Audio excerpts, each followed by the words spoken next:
The Black Talk Radio Network is made possible in part with help from the Black Talk Media Project, a North Carolina-based nonprofit engaged in the production and distribution of independent digital black media. Find out more by going to blacktalkradionetwork.com or blacktalkmediaproject.org and look for the menu tab, Crowdfunding Black Media. Black Talk Media Project, helping to provide you with new black media for the new millennium.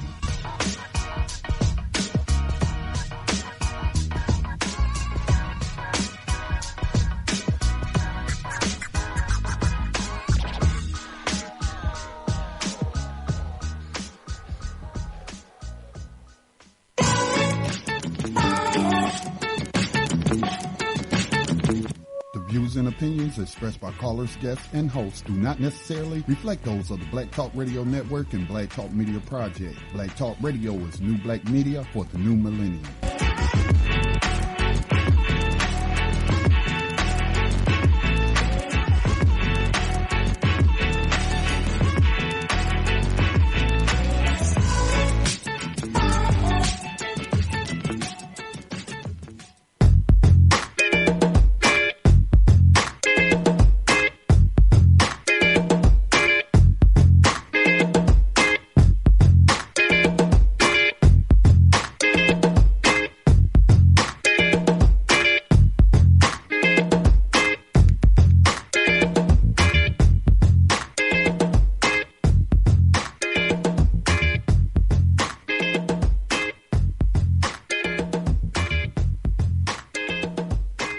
Good afternoon and welcome to Black Talk Radio News. My name, of course, is Scotty Reed, broadcasting from behind what I call the enemy lines of USA Inc.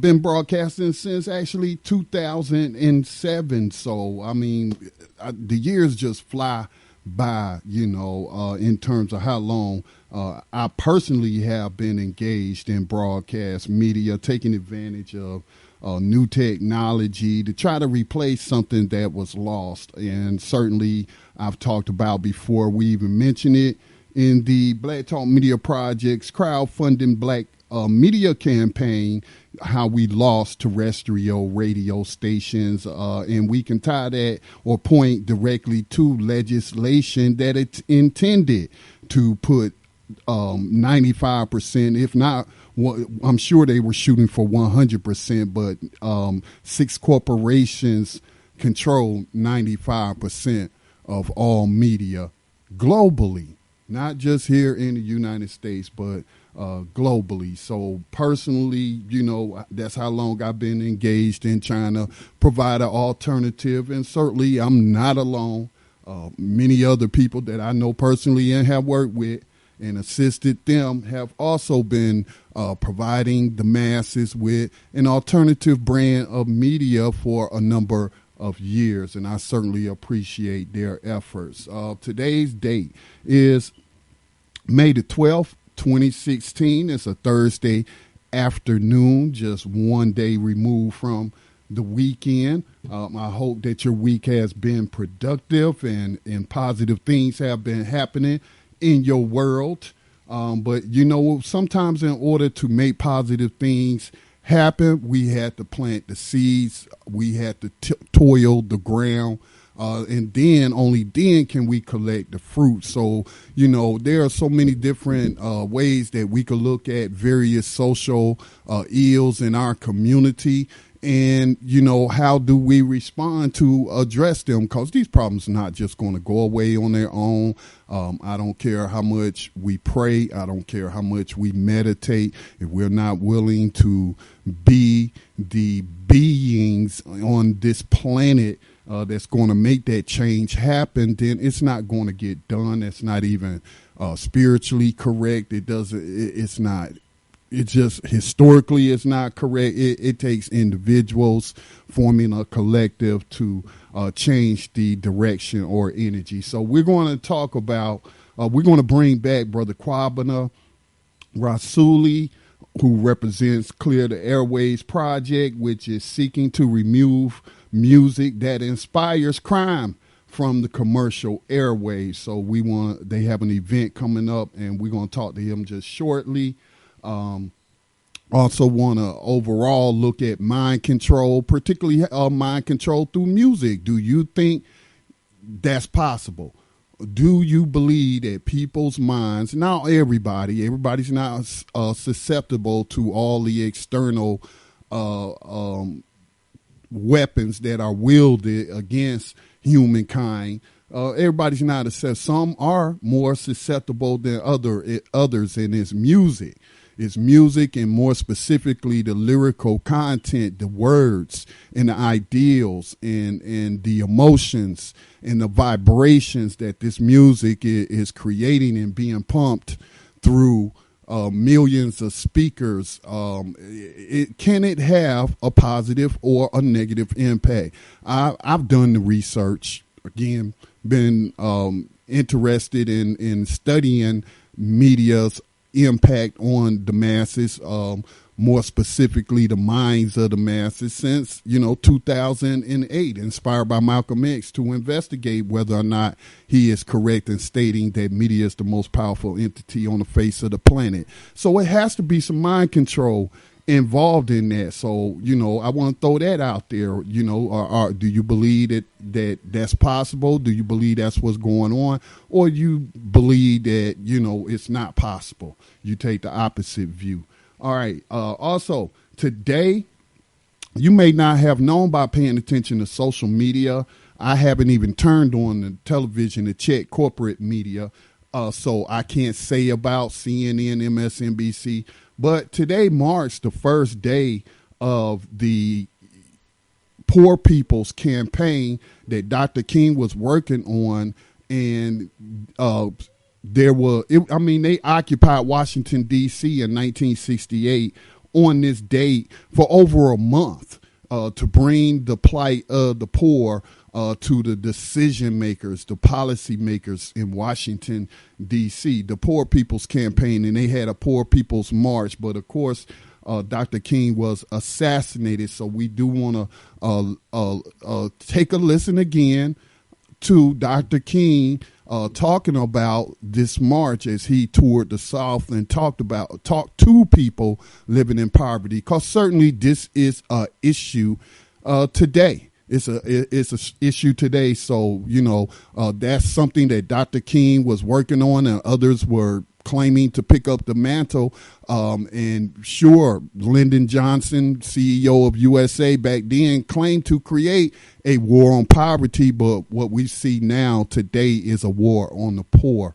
And there are so many ways that they wage a war on the poor. So in remembrance of Dr. King, in remembrance of those activists who kicked off their Occupy movement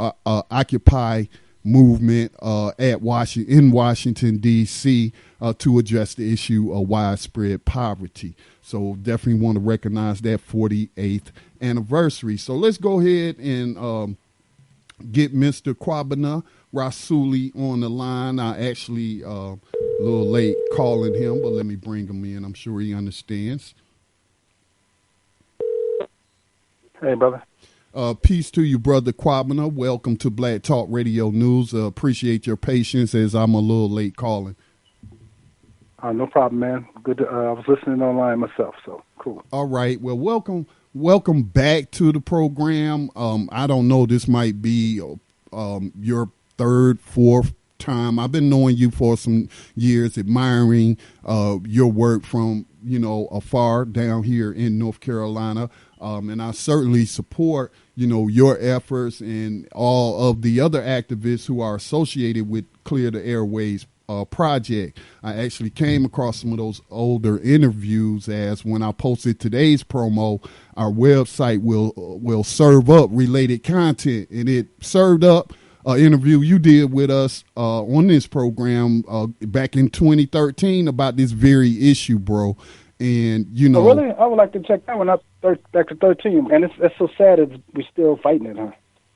I was just about to state that. But for those who are new to Black Talk Radio Network, to those who may not have heard of Clear the Airwaves project, tell them a little bit about yourself, your motivation to, get involved in cleaning up the public or commercial Airwaves, and the project, how old it is, and some of the things that y'all have upcoming, because you have an event coming up, another demonstration occupation of another corporation that is sponsoring the murder music that we see in these communities. So please introduce yourself and speak on those topics.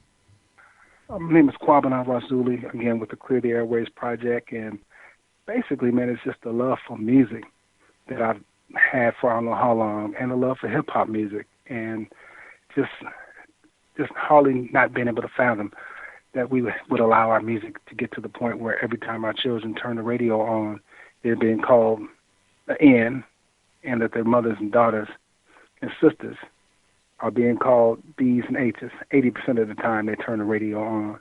And we feel that it leads to a lot of the fratricide that's going on all around the country in areas where Africans live.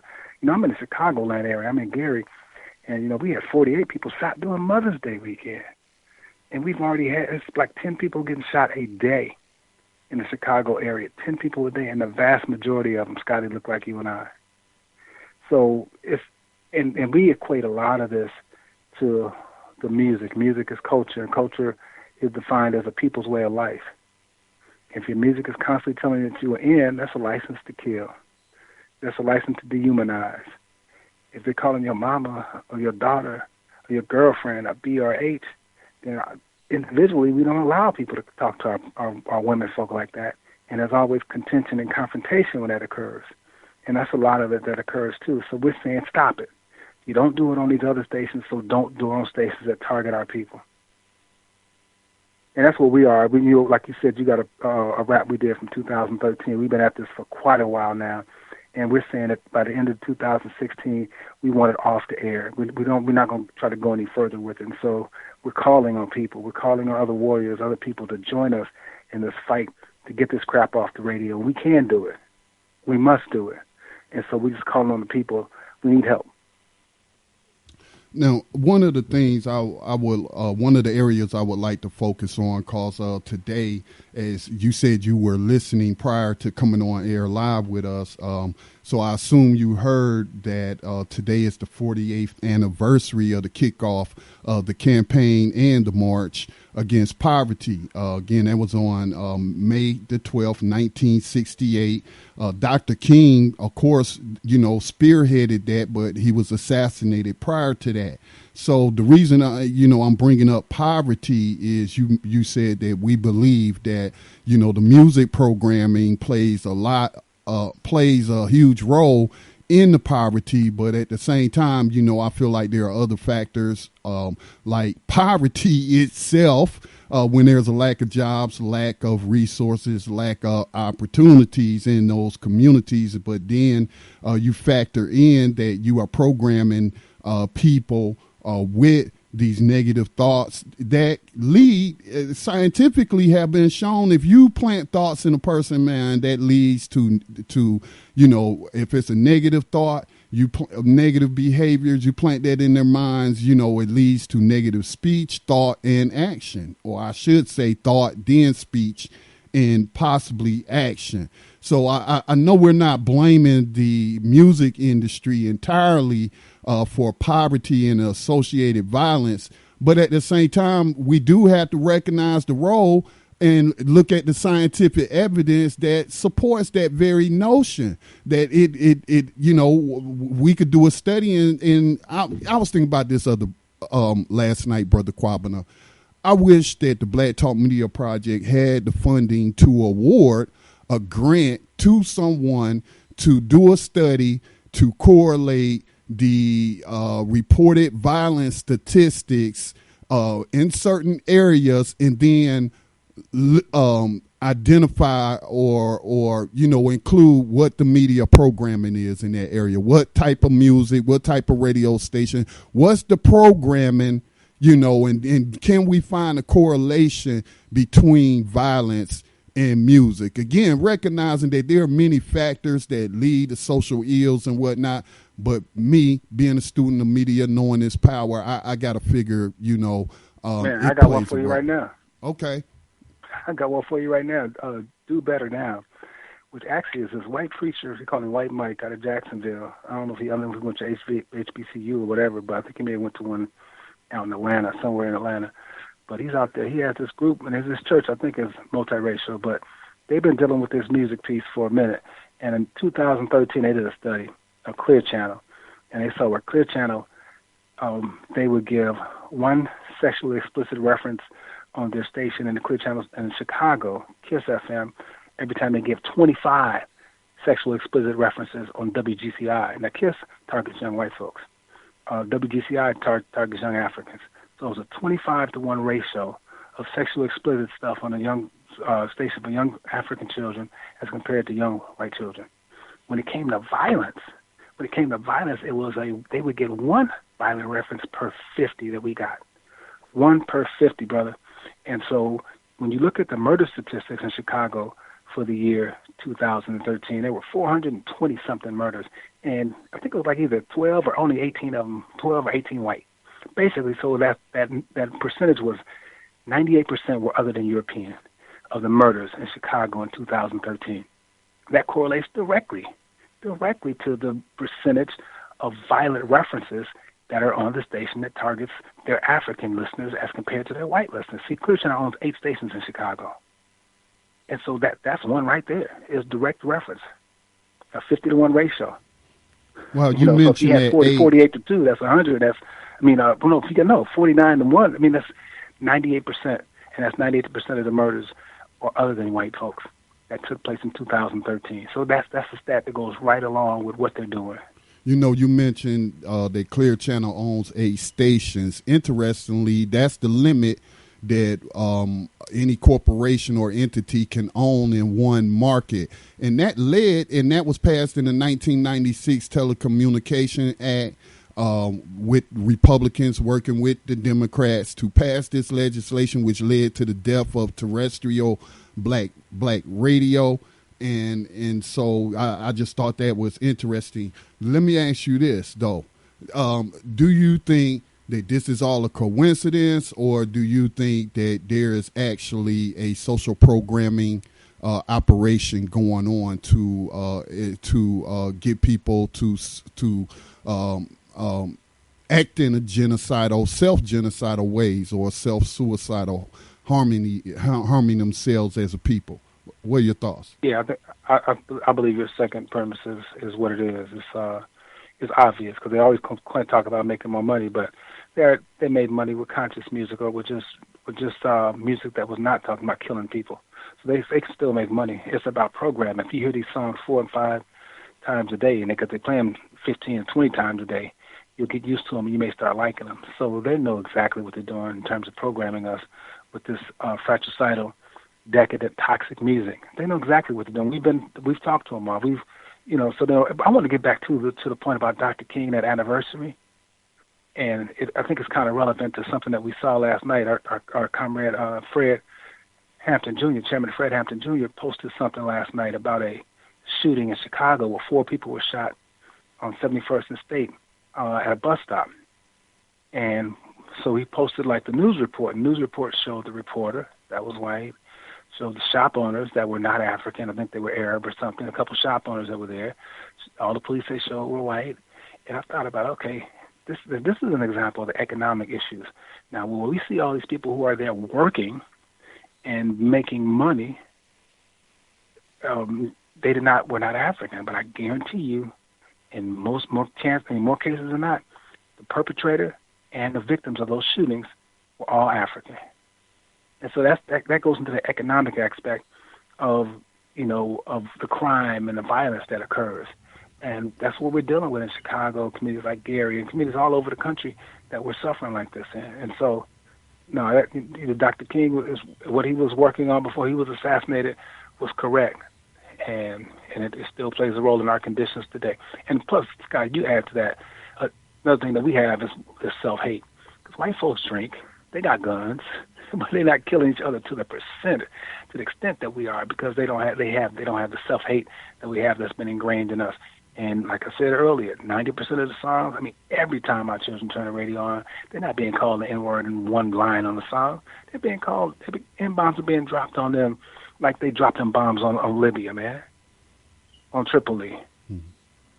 Now let's talk about some solutions right quick in the little time we have left with you. There's an event that Clear the Airwaves is sponsoring, organized in Gary, Indiana. I think it's this weekend.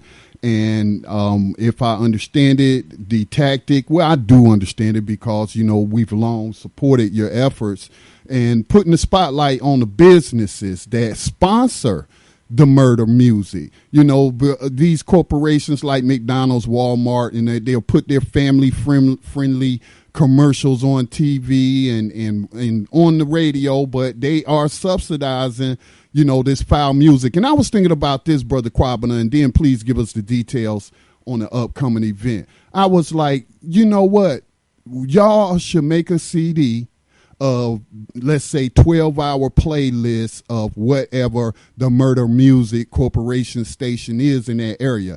Then take it to the franchise owner and manager of whatever corporation that's advertising on these murder music stations and ask them if they would play that, over their in-store speakers. Would they subject their customers to this sort of language? Would McDonald's be playing Chief Keef talking about killing somebody or whatnot? I mean, well, give us your thoughts on that, and then the event details before you leave us. I wrote that down. That's a good idea. Just in the event details, man, is that we're having our informational demonstration at Pickett at the McDonald's franchise in Gary on the corner of 35th and Grant Street. And our thing is, we said stop sponsoring murder music. And so that's at 10:30 this Saturday morning, 10:30 to noon, that we're going to be out there, again, just putting pressure on people not to support them since they don't support us. And it's time to stop it. But we have 4 things that we call on people to do this year in order for us to end this crap. And we want the people to, number one, monitor what your children are listening to. And then once you hear that vile and vulgar content, file a complaint with the FCC. And if you can't understand it, ask the children. They'll tell you what it is. They tell me a lot about what it is. And file a complaint. We have successes of really getting fines on them, and even some stations shutting down. We have comrades out of the Philly, Delaware area called Rage Against the Ratchet. They've been on this campaign. So file a complaint was one thing. Second thing we asked them to do is we asked them to stop patronizing the businesses like we're doing now that support this crap. And don't just stop patronizing them. Let them know why. Let them know why you're not doing it. And then we say call the stations and complain to them and let them know that it's not, right for them to be doing that. So, there's ways that we can do it. And I want to say also, Scotty, that no other race would accept this crap. No other race. And so we should not accept it. And it doesn't take much. We had a meeting with head name was Matt Scazzarno and Angela Ingram. They're 2 executives at Clear Channel, or iHeart, what they call it now, the Midwest area, Chicago area. We had a meeting with them, and we asked them 4 times to stop playing music that promotes violence and disrespect. And 4 times they told us no, they would not stop playing it. And they never denied that the music that they're playing is leads to a lot of the issues that are taking place in this community. But they said they would not stop doing it. We even asked them, why don't you guys do this then? Why don't you just at least for the month of April, maybe do a moratorium on any type of music that talks about gunplay and shooting and killing people. Oh, a good idea. We'll let you know. Never heard back from them.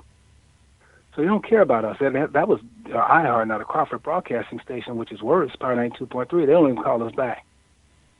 But the people, when we're asking the people again to come on out there with us, we can really make a difference in ending this crap. Yeah, I certainly appreciate your efforts. I agree with them tactics. I mean, even disrupting their businesses electronically. Well, if you a car dealership and you're running ads on, murder music station, therefore supporting that programming for that community, and to the point you're not even willing to run their playlist on your radio within your showroom, and whatnot. So if you tie up their telephone lines, you know what I'm saying, and everybody's complaining and telling them the reason why, because you support violence, you support misogyny, you support the use of the N-words on the local radio that has invaded the airways of our community. And one last point, Brother Kwabena, and then tell people how they can connect with you online. We hear Hillary Clinton and other politicians talking about passing legislation that would allow the victims and the family members of victims of gun violence to be able to sue the gun makers. I think we could prove a more cause and effect with the makers of murder music than you could there. But I don't hear anybody talking about legislation to hold, these people accountable for the negativity and the incorrect thoughts and speech and action that they're promoting in our community. How can people connect with Clear the Airwaves project online? Are there opportunities for people in their community to start a chapter and become part of a national movement? Tell us that before you leave. Yeah, work with us. You can work with us to do that. The best way to check us out is on Facebook, Clear the Airwaves Project. And again, those 4 things that we want people to do is listen and complain, call the stations, write the stations, and work with, like you just mentioned, support the joint organizations and movements like Rage Against Tarantula, like CMOTAP, which is the Committee to Eliminate Media Offensive to African People, and like Clear the Airwaves Project, and then put economic sanctions on the business that support that crap. Scott, if I can make one last point about something else I saw last night about this brother that was shot and killed in Chicago, just directing it straight to the music. They had a video of him on his porch, bleeding out, dying. There was a song I heard on the radio on Sicky Smiley's show. They call him Ricky Smiley. We call him Sicky Smiley. The other morning, with 2 slave chains, a little stain. Y'all call him Lil Wayne, rapped about having you laying on your porch bleeding for your mama to deal with you. And it's the same thing we see him playing out last night in Chicago. The same thing. And so this is the type of crap that they play, man. That's just nothing, dude. So we gotta put a stop to it, and we can. We just gotta put the energy into it. Again, Clear the Airwaves Project. Check us out on Facebook. And again, this weekend we're at the McDonald's on Grant Street in Chicago, in the Gary area, Chicagoland area. So we need the people's support to make this change. No more of this crap in 2016. We got to put an end to it. Thank you, Brother Kwabena, and I hope y'all have a successful demonstration and the community really turns out to send a message to the corporations that are sponsoring this propaganda, mind control, directing it at our communities. Because like you said, you tune in to non-black stations, and they're not being filled with that type of programming. Peace and blessings to you, brother. Again, be safe out there. You too, brother. I appreciate you, man. Appreciate what you're doing, man, with Black Talk Radio, man, and we'll continue to spread the word. All right. We'll talk. Peace. All right. Well, all right. That was Kwabena Rasuli with Clear the Airwaves Project. Again, they have another demonstration that's coming up. We've linked to it on our broadcast page for today, May 12th, 2016. You can just go to Facebook, protest McDonald's commercials on violent radio. And that is really what they're doing. If these people aren't willing to play those stations, they could just, turn the radio station on and broadcast it throughout the speakers of their department stores, of McDonald's, of their car dealerships, restaurants and whatnot. Then if you're not willing to subject people you allegedly care about, people patronizing your business, then why would you sponsor and help support, that same type of music being targeted at young people, no less, but all people, of different ages and whatnot. There's no age limit on, whether or not your mind can be controlled by suggestive messaging in the music. Look, people, I'm not one of those people on here that deals in illogical things. The research has been done. They've known, for probably over 100 years. how media can be used that's why they do so many studies on, political messaging, ads, whether we're trying to sell you something. They spend a tremendous amount of money studying the human brain and how it reacts to messaging. They have focus groups, little people they bring in and experiment, and how do they react to this message versus that message? Do we need to tweak the music? Do we need to change the words up? How do we do this? So there is a direct correlation between violence and music. I just would not go as far as to say, and Brother Kwabena wasn't going, that far to say, that it's only the music that's causing violence. No, when you starve people of resources, when there are no jobs and people are out there trying to survive, some people will turn to crime. And so therefore, I've seen the poverty bubble of the United States, huge bubble around Chicago.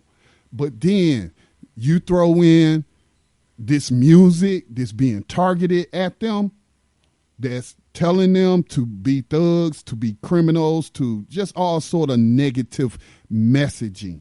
Well, that those thoughts get planted in their mind, and it leads to that same sort of speech or that same sort of action. So their work is much needed. Listen, we're going to take a station identification break, and then on the other side, I want to play this video that talks about the 7 secrets of mind control. It's very, very interesting. It's simplistic, and I don't mean to suggest that, it's something simple and everybody be able to grasp it, but there are basic truths or basic techniques that have proven out to work. And so just to get a better understanding of what we're talking about, or have been talking about during this first half hour about mind control through music, we'll take a listen to that. And then we'll jump into our observation of the 48th anniversary the poverty campaign, Poor People's Campaign that Dr. King started, was not able to finish, was not able to make it to Washington, D.C. and demand our checks because he was assassinated. And the civil lawsuit, a jury determined the United States government played a role in his assassination. So he didn't get to continue his work in addressing the millions upon millions of poor people in this country that are still here today. And, we don't really have a poor people's campaign or a war on poverty. There has been a war on the poor, and we could trace that back going all the way back to the days after Dr. King was assassinated through subsequent administrations. You're listening to Black Talk Radio News, broadcasting here on the Black Talk Radio Network on live Mondays, Tuesdays, Thursdays, and Fridays at 4 o'clock p.m. Eastern time. If you have a question or comment, please don't hesitate to give us a call at 704-951-5030. Get you in on the studio line. And the conference line is 641-715-3660. The participant code, of course, is 549032#. Hit *6 to signal the host. We'll be back on the other side.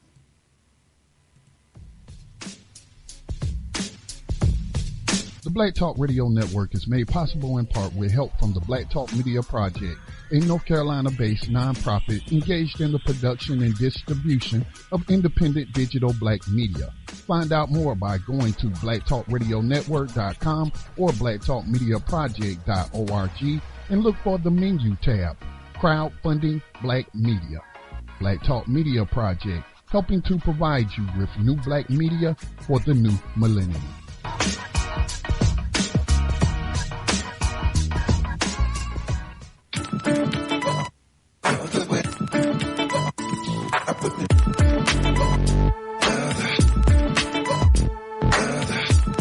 You are tuned in to Black Talk Radio, new black media for the new millennium.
Yeah, that was Kyle Bent, Mind Control, young black man, putting out some positive music. That track is actually like 2 or 3 years old, about 3 years old. And so I played that track to let you know all our youth are not brainwashed. They are not falling susceptible to the mind control, and they are actually engaged in creating their media propaganda to counter that. So, they rather play people who promote negative energy, negative behavior on, the corporate controlled radio, as opposed to giving a Kyle Bent airplay and what have you, because of, there's all collusion between the record companies and the radio stations in determining who gets on air. So again, shout out to the Clear the Airwaves project. If you can support them, if you want to join them, even start a chapter where you are to address the local media that is polluting your community airwaves, then certainly get in touch with them. And shout out to Kyle Bent for his contribution with his single Mind Control. All right, want to move on. I said I wanted to play this track. Let me find it for you. It is called The 7 Sneaky Secrets of Mind Control, Mind Manipulation. And there are, again, number of ways to manipulate people's minds through the spoken word, but even also through music. Music can make you violent. It can make you amped up. It can make you, have physical changes to your body's rhythm and respiration and what have you. But, in addition to the language that is being, spoken to your mind. And so, but I want to share this video, then we'll move on to continue recognizing the march, the Poor People's March that took place in Washington, D.C. in 1968. It was really more than a march. It was almost a month and a half occupation of Washington, D.C. by poor people. But unfortunately, Dr. King was not there, as he had just been assassinated the prior month on, I think, April the 4th. So, all right. So this is Mind Manipulation, the 7 Sneaky Secrets. Go ahead and cue that up for you. Very real. It happens all the time, because it is in fact one of the most powerful ways to control people's thoughts and opinions. There are so many organizations, institutions, corporations and individuals who want to change what you think, because they would get an advantage from it. That is why it is more and more important to familiarize yourself with these mind control techniques so that you are able to recognize them when they are played on you. Here are 7 sneaky secrets mind manipulators use to influence other people. 1. Making people trust and like you is easy if you establish similarities. That means that essentially that they somehow create the impression that they are like you. They can do this with a method called pacing, where they mirror your body language, certain expressions that you use, your intonation patterns, and so on. 2. If you give people a reason why they should do something, they are much more inclined to do it. It doesn't even have to be a good reason, any reason will do, because that is the way our minds work. 3. You can secretly hypnotize people in the course of a normal conversation, and they will not even know what is happening.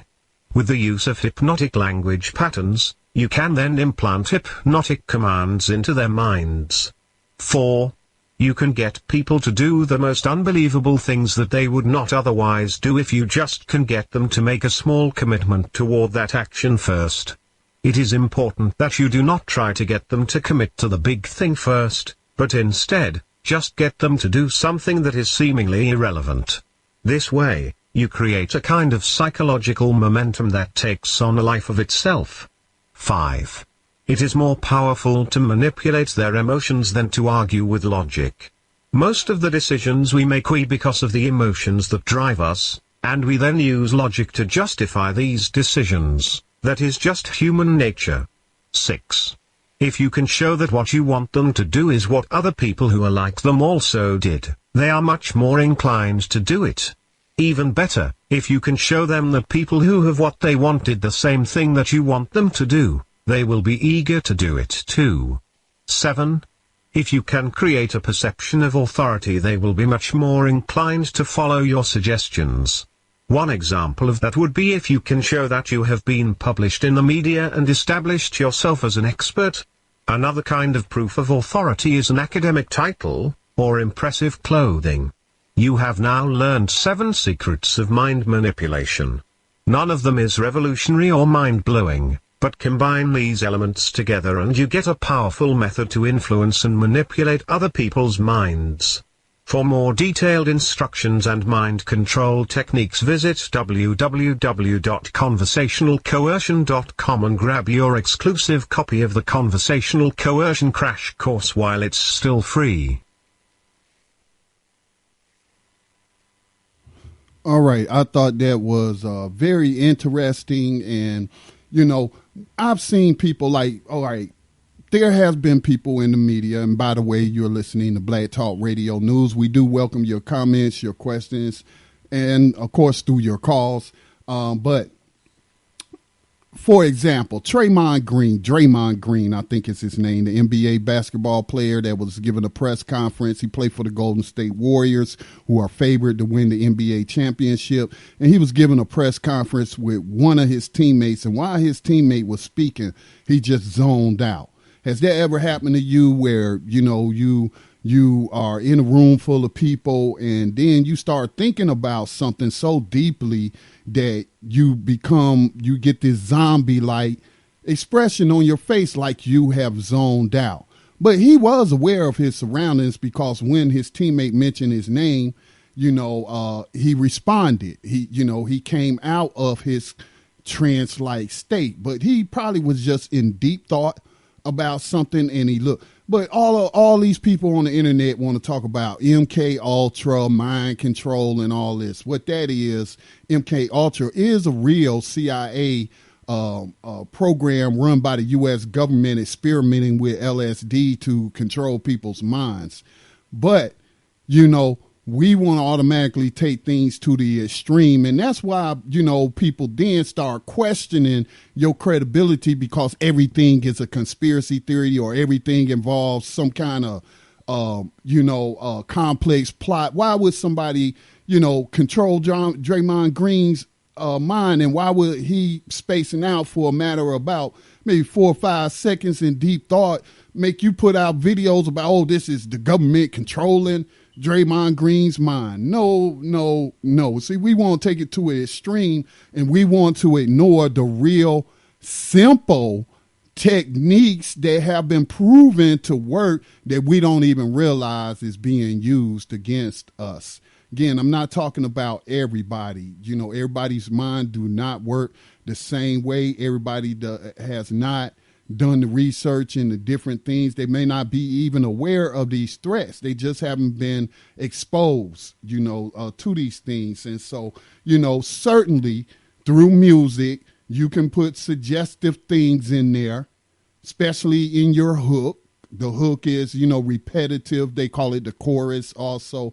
And I mean, if it's planting an ideal into your mind and that ideal is suggesting that you take action, it'd be interesting to do a study to see what percentage of people will actually begin to speak in or act in a manner of the music. If we could do a study like that, where we isolate individuals and just feed them different stimuli in the form of music and lyrical content and then see. I bet you, some of the subtle things of whether those people will be irritable, in their daily actions with others, don't antisocial and what have you, or whether they will be pleasant, good morning and how was your day and all this and that. I'm telling you, this is proven. This isn't some eureka moment Scotty Reed has had. Plenty of people have been doing this research for decades. I'm just aware of it and have studied it. So, everything isn't always so blatant, and it could just be in subtle ways, but at the same thing, but still the outcome is the same, and that is the manipulation of our minds. So I want to move on. I don't see that we have any questions or comments. Again, today is the 48th anniversary of Dr. King's Poor People's Campaign and March that was scheduled to take place on May the 12th, 1968, and it ran through June the 24th in Washington, D.C. Dr. King, of course, was assassinated the prior month on April the 4th. And a lot of people, I think there is evidence to suggest, on so many, the U.S. government had a number of reasons to take out Dr. King. He was a very influential figure, not just here in the United States, but throughout the world. He was given authority in titles and whatnot, Reverend, had a Nobel Peace Prize and what have you, not to suggest that he was under the control of anybody else or what have you, but the masses are attracted to those things, and they do work on them like that. All right, but he used his position, his title, his celebrity to focus on the issue of global violence being spread by the United States through the military-industrial complex. He spoke out against war shortly prior to his death. He talked about all these people living in poverty. He talked about the racism of the government and providing white people, peasants, if you will, with land, free college, low interest loans to buy equipment to learn how to farm, and then turn around and give them welfare checks not to farm, subsidies not to farm. They continue to this day. But then want to tell, like he said, and this language is still used today, want to tell a black man he ought to pull himself up by his bootstraps and whatnot. So in observation, again, because we covered this last week and made people aware that this anniversary was coming up, you may not even be aware of it because, corporations control 95% of what you see, read, and hear on television. So, but this is Dr. King. It was uploaded to YouTube. I'm going to go ahead and claim usage under fair use since we're reporting. But this is what got Dr. King killed. And also the reparations piece. You don't often hear Dr. King tied to the reparations movement. But when, what else was he talking about? When he said we come to Washington, D.C. to get our check. When he points out how, all the white peasant class, the honorary whites, in order to give them their privileged status, they were provided with all these free goodies and whatnot that came at somebody else's expense. So without further delay, this is Dr. Martin Luther King speaking on these very things. I know all of you are studying hard and you're just doing fine in school, and I'm glad to see you.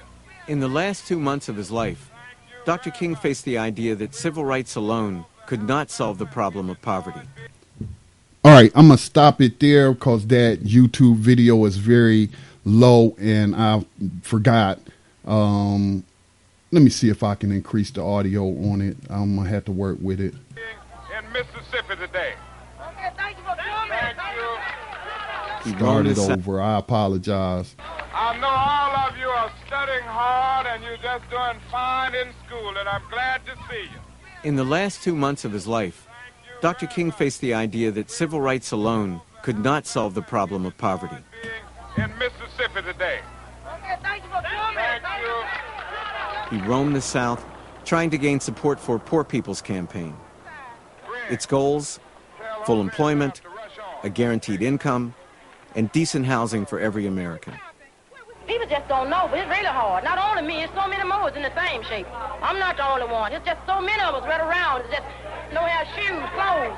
They're naked and hungry. Part time you have to cook your children pinto beans morning, down, and supper. They don't know what else get a good meal. You all are really to be admired. And I want you to know that you have my moral support. I'm going to be praying for you. I'm going to be coming back to see you. And we are going to be demanding when we go to Washington that something be done and done immediately about these conditions. Yes. This was a different Martin Luther King. Just weeks before his murder, in tones suggestive of the Black Panthers, he began to talk about how the government had broken its promise to the newly freed slaves just after the Civil War. At the very same time that America refused to give the Negro any land, through an act of Congress, our government was giving away millions of acres of land in the West and the Midwest, which meant that it was willing to undergird its white peasants from Europe with an economic floor. But not only did they give the land, they built land-grant colleges with government money to teach them how to farm. Not only that, they provided county agents to further their expertise in farming. Not only that, they provided low interest rates in order that they could mechanize their farms. Not only that, today many of these people are receiving millions of dollars in federal subsidies not to farm, and they are the very people telling the black man that he ought to lift himself by his own bootstraps.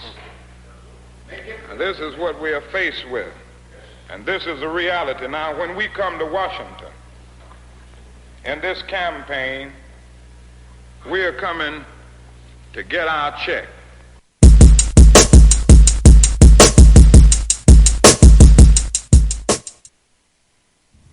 All right, we're going to stop it there.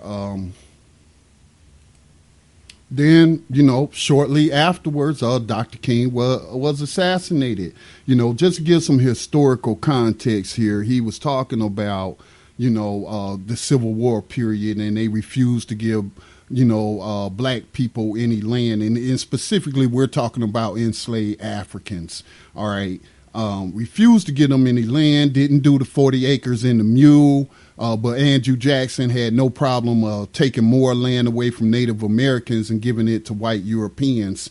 And the majority of those, and I would say today, the majority of white people classified as white in this racist system today, they do not trace their roots back to the founding of this country, to the colonies or anything like. No, they came over here in the 1800s, fleeing the potato famine in Ireland and other impoverished conditions in Europe and what have you. But here in America, the U.S. government was willing to give these people opportunity, investment in the people through free college, low interest loans to mechanize their farm, education, what have you, and free land, And then for them to become taxpayers and what have you. But you have long denied that to the very people that built this country. This country wouldn't even exist if not for black people. And that's on so many levels, not just because enslaved Africans built it, but black colonists, without their participation in the American Revolution, the so-called rebels were losing to British. This is all documented. This is stuff I study. Civil War. Without the black troops, the Confederacy, we would be living in the Confederate States of America today if not for the black troops and those not in the U.S. Army, in the Union Army, but still assisted as guerrilla fighters, spies, and labor.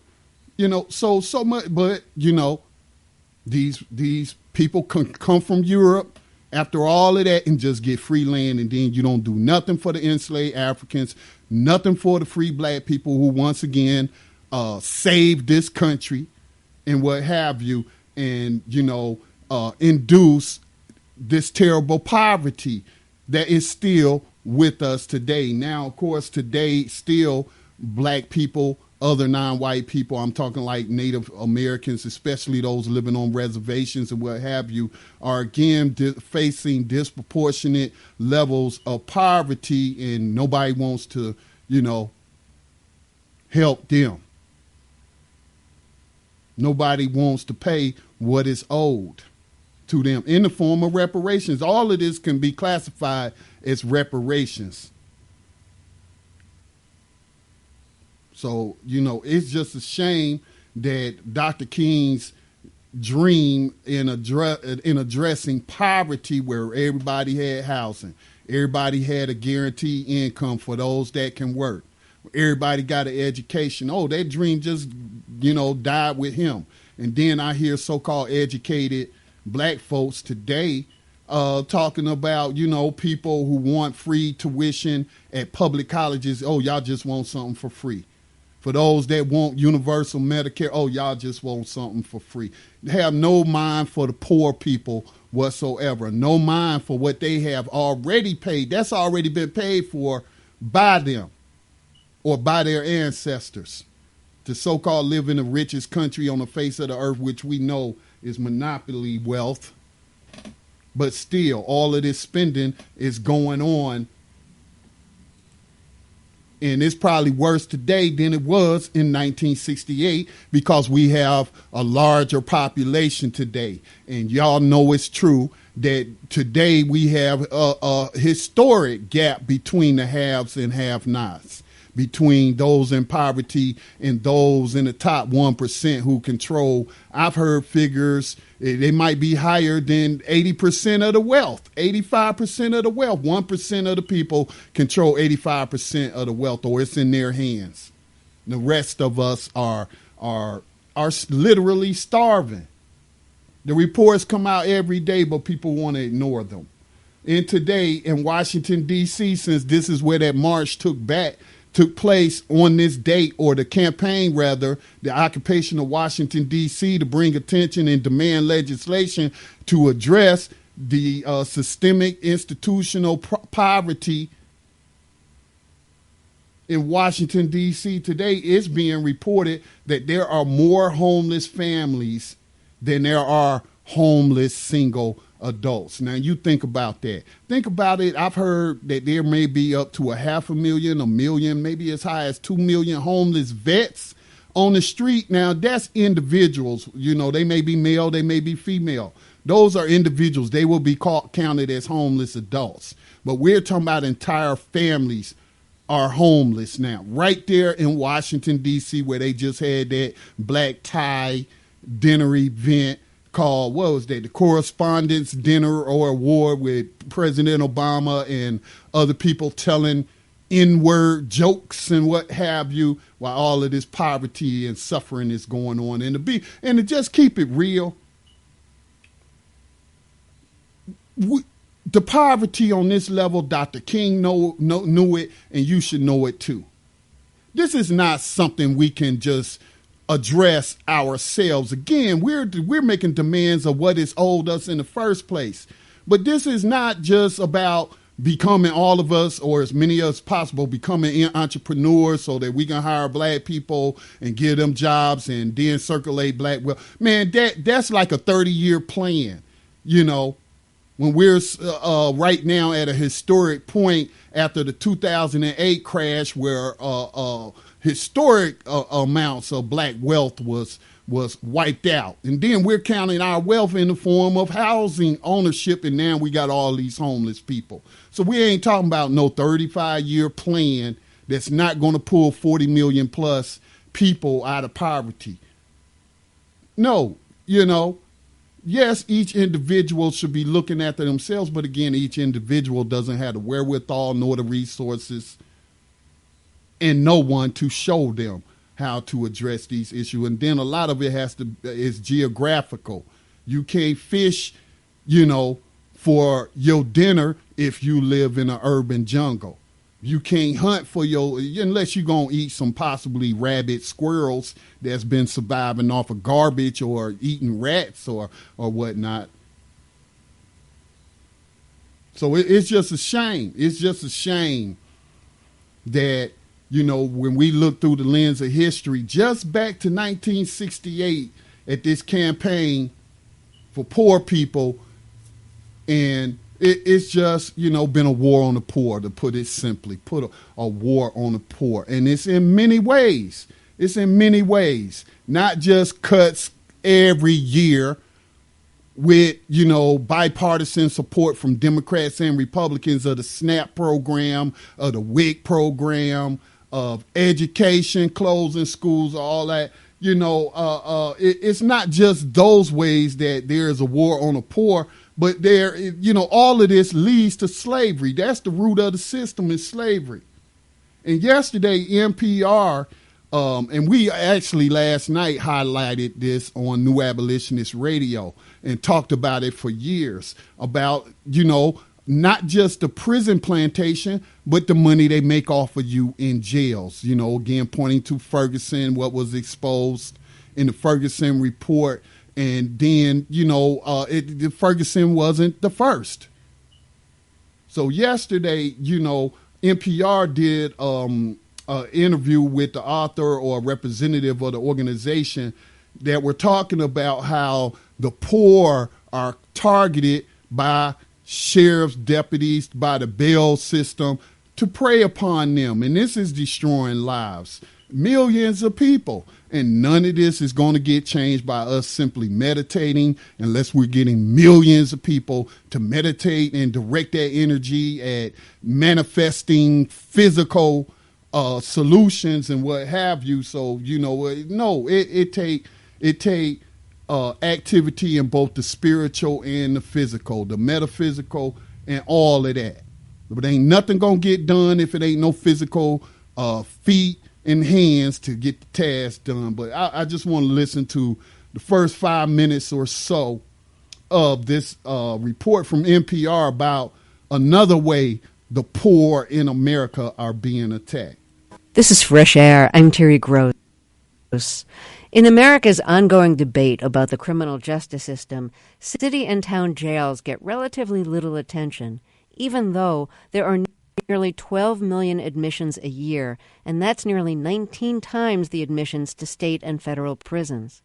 As a 2015 report put it, jails are incarceration's front door. That report documents how jails have become warehouses for people too poor to pay even low bail and for people who are mentally ill, creating a downward spiral for those who are confined, as well as for their families and communities. My guest, Nancy Fishman, co-authored that report on the misuse of jails. She's the project director on sentencing and corrections at the Vera Institute of Justice. She's also working with police, judges, prosecutors, and defenders to create fairer, more effective local justice systems through a project called the Safety and Justice Challenge, in which the Vera Institute and the MacArthur Foundation are partners.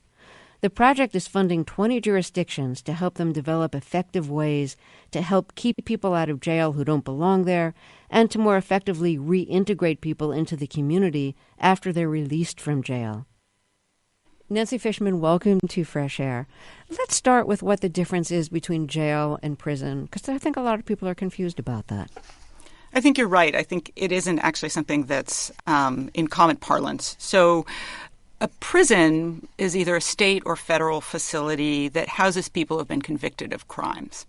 A local jail is a little more complex. Jails hold primarily two groups of people, those who are serving short sentences, usually a year or less, someplace it's longer, and those who are being held prior to, it's called pretrial, but prior to any kind of disposition on their case, a plea, a finding of guilty by a jury or a judge.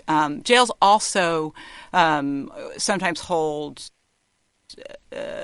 detainees for the Immigration Detention Service. They're sort of people who are awaiting hearings on violations of probation, but basically the major populations are the pretrial population and the short sentenced population. The other thing to know is that jails are, for the most part, funded entirely locally by county and municipal governments. Why are you focusing on reforms in jails? Well, it's interesting. I think most people don't pay a whole lot of attention or haven't traditionally paid a whole lot of attention to jails. I think there's been increasing attention at the national level, in particular to the need for state and federal sentencing reform, particularly around issues like mandatory minimums, some of our harsher drug laws that were passed in the 1990s, and jails have been sort of under the radar, but the reality is that jails have impacted a huge number of Americans, and in a lot of ways, many more that are impacted by state prisons. So in any given year, between 600,000 and 700,000 people are admitted to state and federal prison. There are almost 12 million admissions to local jails in a given year. That's admissions and not individuals. We estimate that represents about 9 million people, but that's a lot of people. So people who never see the inside of prisons at the federal state level are passing through jails. And that pass through jails is damaging. Are there typical reasons why people land in jail? Well, I think that, the one thing that we know about people in jail versus people who get, for example, arrested or stopped by the police who don't end up in jail is that the people who are in jail don't have the money to pay bail. So most of the folks passing through jail, most of the admissions to jail are for low-level offenses. They're not for serious and violent offenses. There are people in jail who are being held for more serious crimes, but the vast majority are for nonviolent property, sometimes drug misdemeanors, local level violations. People end up in jail primarily and stay in jail primarily because they don't have the money to pay bail. Let's talk about the function bail is supposed to serve. Sure. So, what is that function? The irony of bail is that its initial purpose was to make it possible for people to get out of jail, right? That you couldn't be held in jail without a finding of guilt or prior to a finding of guilt without having an opportunity to get out. But the irony is that now bail really functions to hold people in. And in places where bail is in a lot of jurisdictions, it's mandatory that bail be set. But if they don't want you to get out, they set, multi-million-dollar bail. But the challenge is this means that if you have money to pay bail, you can get out no matter how dangerous you are. Whereas if you're poor and all you've committed is a traffic violation, which is one of the biggest drivers, frankly, of jail admissions in most places, you're going to sit in jail because $500 is a lot of money to you. And I think that that's one of the great travesties, frankly, of jail admissions right now, is that we have people sitting in jail for long periods simply because they can't afford to pay. And does that create a kind of spiral of debt?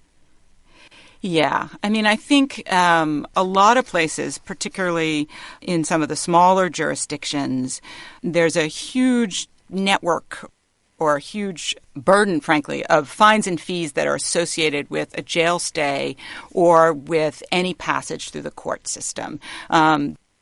This is something that's relatively new and has grown and grown in a lot of places. So people, in addition to having to pay bail, they're assessed a cost for their housing. So it's as if they're in a hotel. So there's a daily rate that they're responsible for.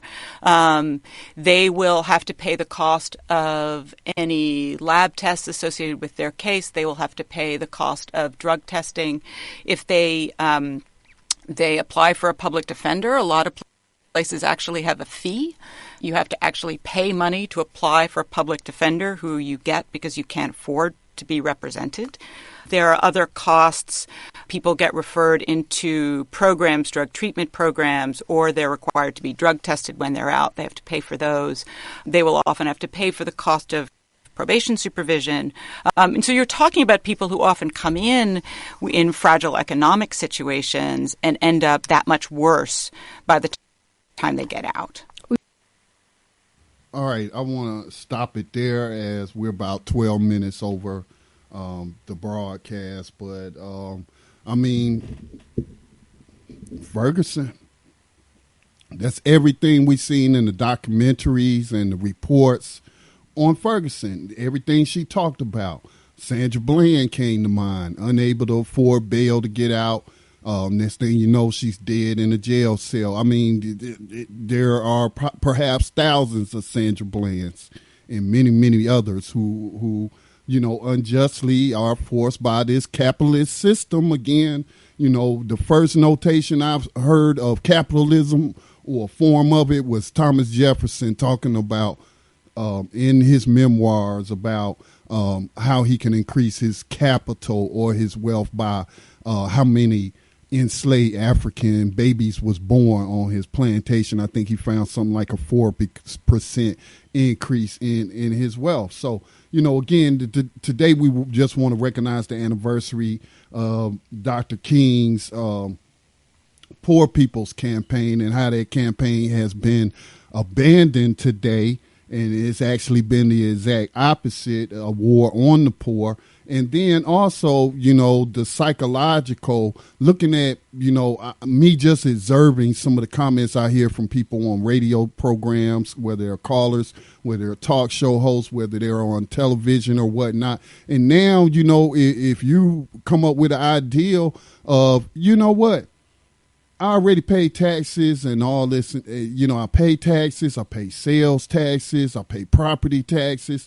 My children, or perhaps my father, or even I have served in the military, and this is supposed to be the wealthiest country on earth, and I shouldn't be ridiculed because I'm proposing that we have, universal health care, Medicare for all, or Medicaid for all, or free tuition at public colleges and universities. They're called public and college universities because they're being taxpayers supported in the first place, and then people tell me, well, how are we going to pay for these things? Well, somehow they scraped up billions of dollars, and I'm hearing now over Newswire that the Obama administration, with, of course, the blessings of Congress and working with Congress, have come up with the largest multi-billion-dollar aid package to Israel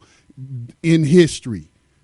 Israel's already getting $1 billion annually, whether that's in the form of military weaponry, whether that's in the form of cash assistance, whatever form it's taking, it's costing U.S. taxpayers $1 billion a year. Now I'm reading that they about to get a record-breaking aid package, but nobody's saying about Israel or any other nations that's getting billions of dollars, which are really just bribery to corrupt the officials in those countries and what have you. But nobody's saying, well, how are we paying for that? Nobody's calling for an accounting. I shouldn't say no one, but very few. But I've heard no one talk about, well, how are we going to pay for these wars? When Hillary Clinton talking about, we got to continue to overthrow Syria solely for the benefit of Israel. She said this in her emails. Nobody's asking how you going to pay for that, but somebody talks about Medicaid, universal health care for everyone. Talks about free public tuition-free college. They still got to pay for their books and other stuff, but just the tuition right there. Nobody's, man, it's just crazy. It's illogical how the human mind works when you sit back and you just listen to some of the things that people say because they have, a political motivation, in which then exposes them, because normally you think this is a logical thinking person. But then when they take such an illogical position, then you start questioning their motives for taking an illogical position. So then that tells me then this person is dishonest. This person is a liar, and they're not to be trusted. That lets me know right then and there. That's the only way I can explain it. Because I refuse to believe people go to college for 4 years, get a degree, or however long they go, and, that obviously doesn't equate to a logical thinking person. They may know whatever the discipline it is that they trained in, but when it comes to other matters, they don't make any sense. Ben Carson is a perfect example of that. Top-notch, world-renowned brain surgeon,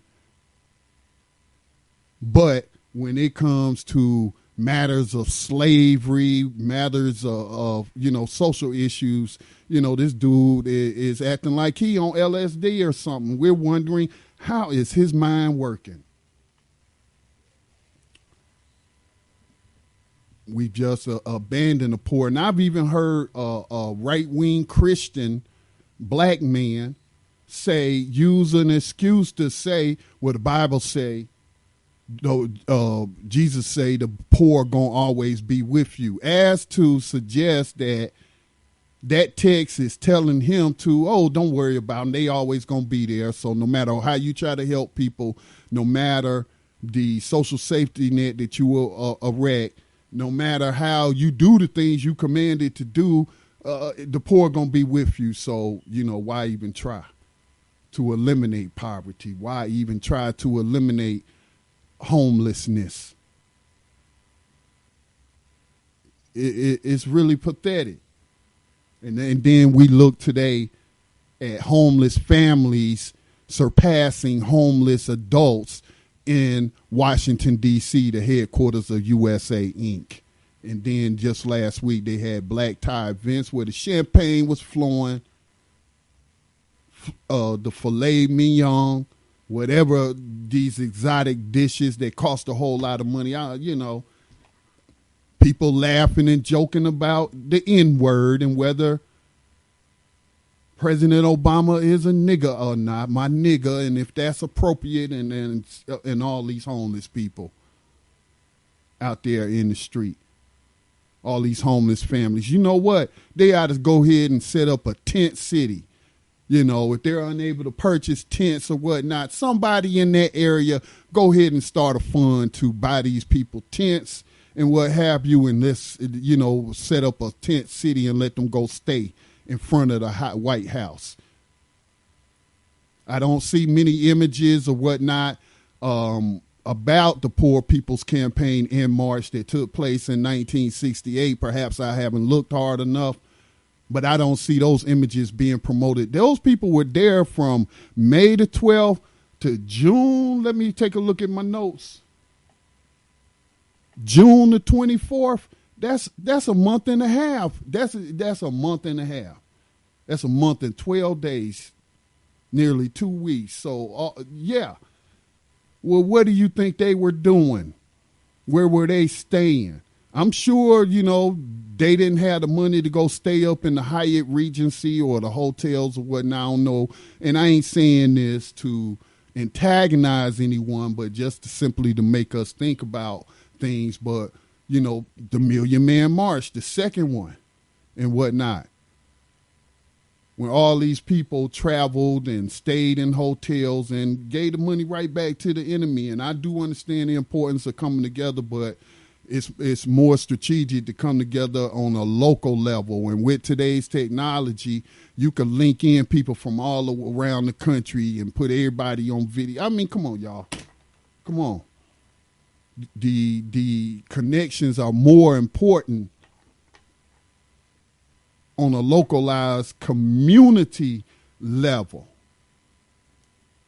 as opposed to millions of people, attending an event on the Washington Mall in front of all these idols and monuments to white supremacists.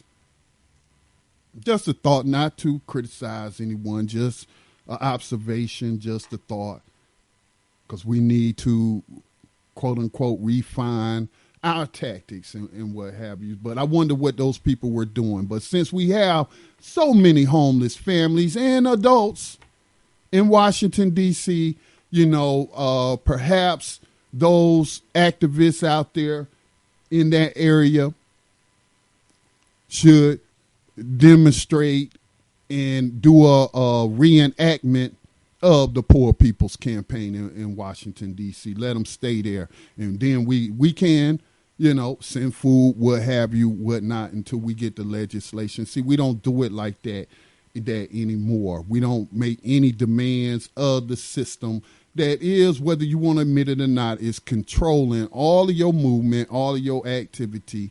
It's taking from you, literally. You paying taxes. Come on. You buy gas, you paying taxes. You buy food, you paying taxes. You buy clothes, you paying taxes. Try not paying taxes. You own property, you paying taxes. Try not paying taxes. You got an automobile, you paying taxes.